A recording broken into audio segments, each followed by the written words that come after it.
পরিবেশ রক্ষার্থে খুদে ক্যারাটেকারদের নিয়ে একটি বিশেষ সচেতনতা শিবির হলো ময়নাগুড়িতে। বৃহস্পতিবার ময়নাগুড়ি ক্যারাটে অ্যান্ড ফিটনেস একাডেমির পরিচালনায় এবং ময়নাগুড়ি রোড পরিবেশপ্রেমী সংগঠনের সহযোগিতায় ক্রান্তি ৭ কালীবাড়ি গার্লস হাই স্কুলে এলাকার খুদে ক্যারাটেকারদের নিয়ে পরিবেশ রক্ষার্থে ও বাচ্চাদের মধ্যে পরিবেশকে সুস্থ রাখার বার্তা, সেই সাথে বৃক্ষরোপণ করা হলো বৃহস্পতিবার।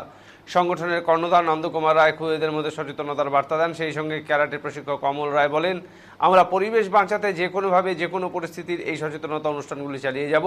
বিশেষ করে বর্তমান প্রজন্মের প্রতি আমাদের প্রধান লক্ষ্য তাদের এরকম কাজে উদ্বুদ্ধ করার লক্ষ্যে এদিন খুদেরাই আগামী দিনের ভবিষ্যৎ তথা পরিবেশ রক্ষক বলে মনে করেন তিনি।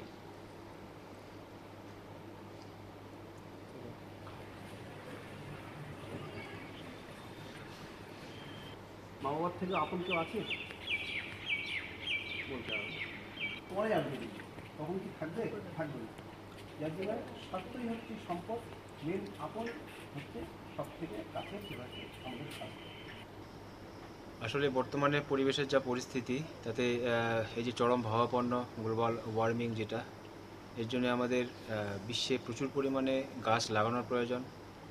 আর এই গাছের অভাবেই আজকে আমাদের এই পরিবেশের এই পরিস্থিতি মানে চরম ভাবাপন্ন অবস্থা, বৃষ্টি নেই, মরশুমের পরিবর্তন।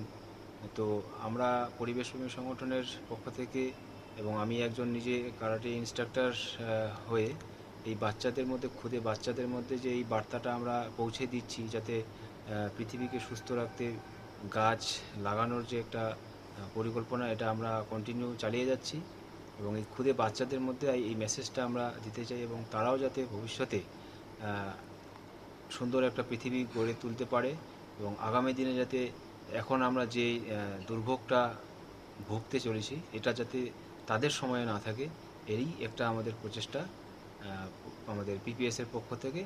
এবং আমি নিজে একজন কারাটে টিচার হিসেবে আমার বাচ্চাদের কাছে এই বার্তাটা পৌঁছে দেওয়া।